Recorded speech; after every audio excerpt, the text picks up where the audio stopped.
places I remember all my life, though some have changed, some forever, not for better. Some have gone and some remain. All these places had their moments with lovers and friends I still can recall. Some are dead and some are living. In my life, I've loved them all. But of all these friends and lovers, there is no one compares with you. And these memories lose their meaning when I think of love as something new. Though I know I'll never lose affection for people and things that went before. I know I'll often stop and think about them. In my life, I love you more.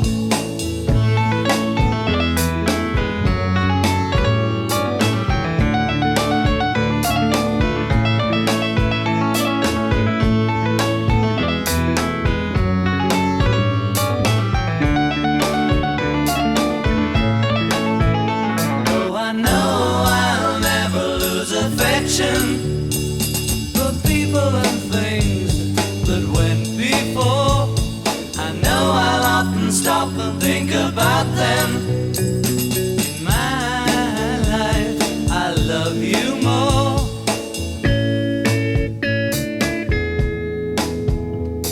In my life, I love you more.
dreams that you dream of, dreams really do come true. Ooh, someday you wish upon a star, wake up where the clouds are far behind. Be where trouble melts like lemon drops, high above the chimney top. That's where you find me, oh, somewhere over the rainbow. Bluebirds fly, and the dream that you dare to, oh why can't I? Well, I see trees of green and red roses too. I watch them bloom for. I'm not a professional speech writer, so I have a few things that I just kind of, wrote down. But thank you to everyone for coming down. It's kind of the easiest thing in the world to write something about John because everybody loved my dad. He was the nicest, warmest, kindest man you would ever want to meet. The funnest guy ever. I was listening to some of the stories earlier, back in the wild days, but don't tell all the stories. I know some of those. What happens on the white light stays. So, we're like Vegas. So we'll stay here. I just want to say a few things about my dad, particularly growing up. I remember wherever we went, he would spend hours playing baseball with me, whether or not it was, in the backyard playing catch or, going to a baseball field. We were always doing something. And I still actually remember the last time that we played catch too. I'll never forget it. He was still able to, throw the ball just as well as he did when we were younger.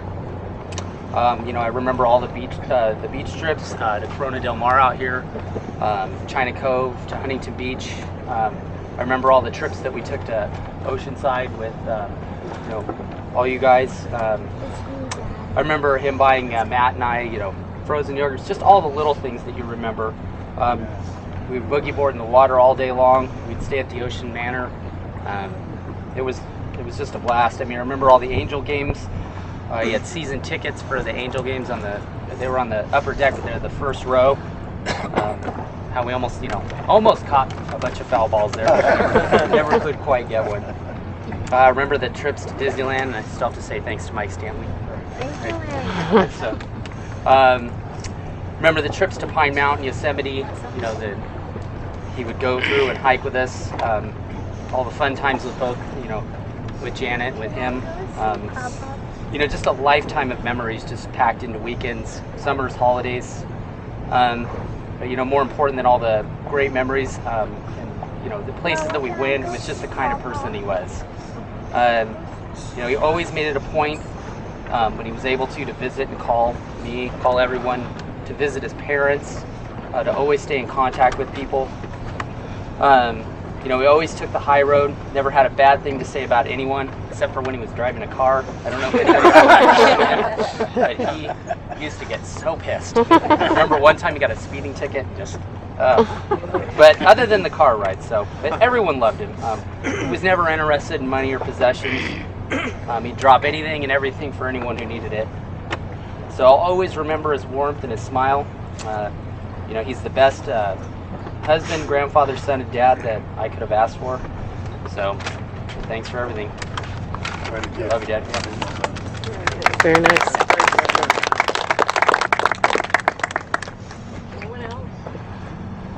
Well, I just want to say one thing. But I only been here since '05. I live next door to John. First time I saw him when we started moving into the house, they had this guy who was cutting grass for about 4 houses. He's a lawn care guy.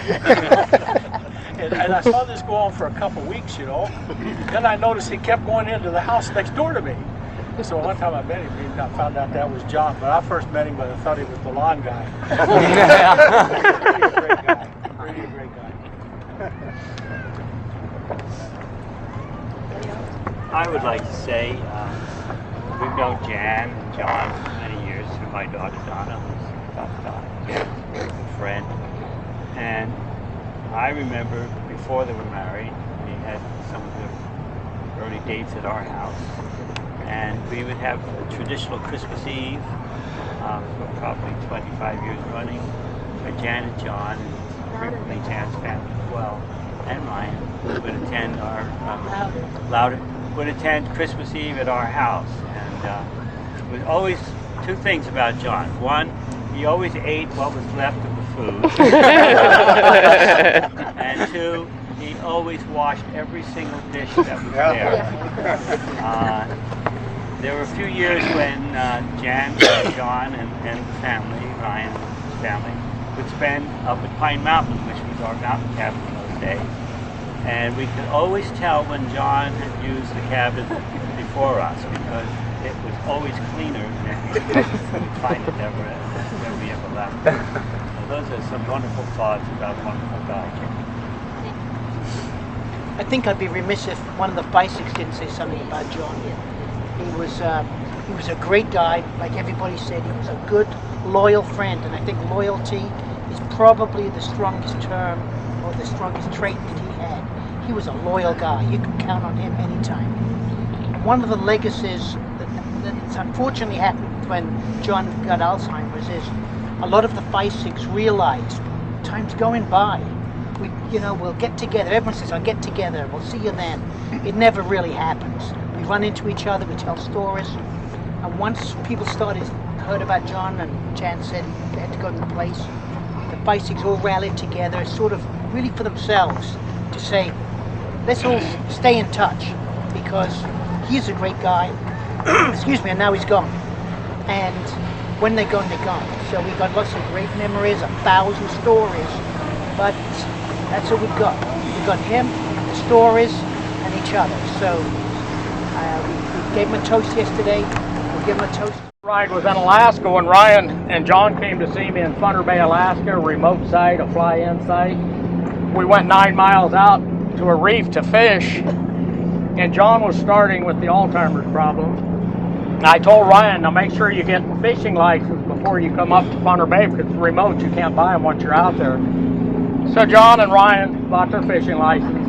We jumped the boat, went out to the reef, and as soon as we got out there, I was baiting the hooks up. Who shows up but my best buddy, Andy, the game warden in Alaska, who you never see. You can fish there 30 years and never be stopped, but we got stopped. Andy pulled up to our boat. The first thing John said was, I'm not fishing, I'm not fishing. It's okay, John, you have a license. Even then, John said, I'm not fishing. And so here's the third boat ride with John, and the last. Great guy. My daughter married Ryan Burrell, and because of John, I have 2 just beautiful grandchildren sitting right there. Congratulations. Which brings up a quote I think that might be appropriate at this time. The quote is, seeing death as the end of life is like seeing the horizon as the end of the ocean. And we know, as boaters, when you go out to that horizon, it keeps moving on you. So this is not the end for John. He has a great son right there, Ryan Burrell, and 2 beautiful grandchildren. So in that way, his life will continue on. Thank you, John.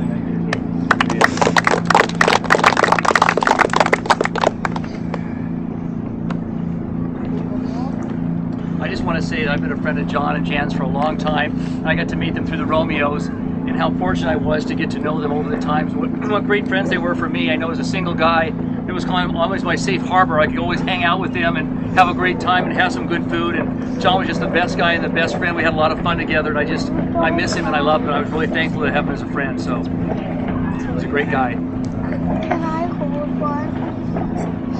I'm going to read a small passage and it's entitled, When I Must Leave You. When I must leave you for a little while, please do not grieve and shed wild tears, and hug your sorrow to you through the years, but start out bravely with a smile. And for my sake and in my name, Live on and do all the things the same. Feed not your loneliness on empty days, but fill each waking hour in useful ways. Reach out your hand in comfort and in cheer, and I in turn will comfort you and hold you near. You want me to say? Yes, go ahead.